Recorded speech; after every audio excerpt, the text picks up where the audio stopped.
খেলে খেলে তো ঘরের সব জিনিসই শেষ করেছো, হাড়ি করাটা অন্তত বাদ দাও। তাহলে জুয়া খেলার টাকা তুমি দাও। আমি কোথায় পাবো টাকা? ঠিক আছে, তাহলে এগুলো আমি নিয়ে যাচ্ছি। আরে এটা আমি রান্না এই করবো। ছাড় ছাড়, ঘরে সব জিনিস বিক্রি করে জুয়া খেলবো। তোর কথা কি রে? ও বাবা রে, এই দাঁড়া, তোর ব্যবস্থা আমি করছি। তোর কি করার আছে করে নিবি। কিরে জুয়া খোর, আর জুয়া খেলতে গেলি না? জুয়া খেলতে যাবো কি করে, একটা টাকা নেই তো হাতে। কেন, তোর বউকে ভাড়া দিয়ে দে। কত দেবে? Per day 500। দাও টাকা দাও। 500? বউ ঘরে আছে, যাও।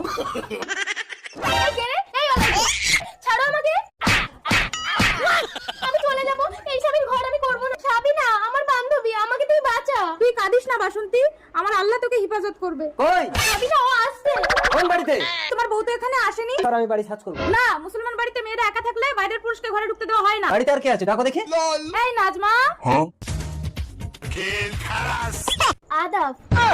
নমস্কার।